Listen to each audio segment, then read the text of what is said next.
جادو، آسیب، جنات، شیاطین، آج کی فضا میں اس کا دور دورہ ہے۔ جادو، آسیب، جنات، شیاطین، اس کے اثرات ہیں۔ اللہ کے حبیب صلی اللہ علیہ وسلم نے ایک نسخہ ایسا عطا فرمایا، کسی عامل کی ضرورت نہیں، کسی عامل کی ضرورت نہیں ہے، کسی کے در پہ جانے کی ضرورت نہیں۔ فرمایا جو یہ دو آیتیں جو سورہ بقرہ کے آخر میں ہے، آمن الرسول بما انزل الیہ من ربہ والمؤمنون، یہاں سے لے کر آخر تک علی الکافرین تک، جو اسے پڑھ لے گا رات کو تو یہ دونوں آیتیں اس کے لیے کافی ہو جائیں۔ ایک اللہ کے نبی نے یہ عمل بتایا، اور دوسرا عمل آپ علیہ الصلاۃ والسلام نے خود فرمایا، قل اعوذ برب الفلق، قل اعوذ برب الناس، قل هو اللہ، تینوں قل،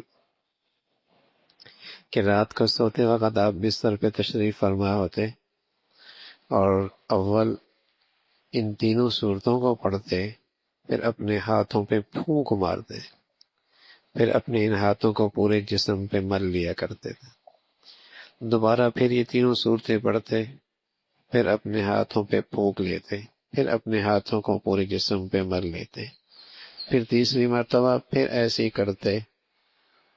اللہ کے نبی صلی اللہ علیہ وسلم نے اپنے ارشاد سے بھی اور اپنے عمل سے بھی جادو سے، آسیب سے، جنات سے، شیاطین سے، حاسدین سے، نظر بد سے حفاظت کا امت کو نسخہ دے دیا۔ اب امت کی مرضی ہے اپنی نبی کی بات مانے یا در در کے ٹھوکرے کھائے۔ اب اس کی مرضی ہے اپنی نبی کی بات پر اعتماد کرے یا در در جا کے خوار اور پریشان ہو۔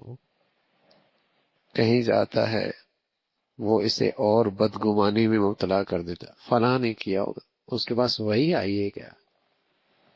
بدگمانی حرام۔ اس اوقات بھائیوں میں جھگڑے ہو جاتے ہیں، بہن بھائیوں میں بدگمانیاں پیدا کر دیتا ہے، ساس بہو میں بدگمانیاں پیدا کر دیتا ہے، بے دین ہے، حرام میں مبتلا کر رہا ہے۔ اس نے کہہ دیا کچھ ہے تو باقی ساری اسٹوری اس کو خود یاد ہے، ہاں اس نے کیا ہوگا، ایسا کیا تھا، اس نے اس وقت یوں کہا تھا، اس نے میری طرف یوں دیکھا تھا، اس وقت یہ جملہ کہہ کے نکل گئی تھی۔ بدگمانی۔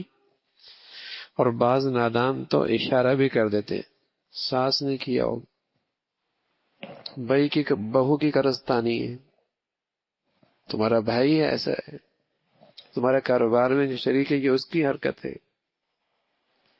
اب غلط فہمیاں تو ہر جگہ ہی اس وقت ہیں، اور بس اس کا کہنا ہے تو پتھر پہ لکیر ہو گئی۔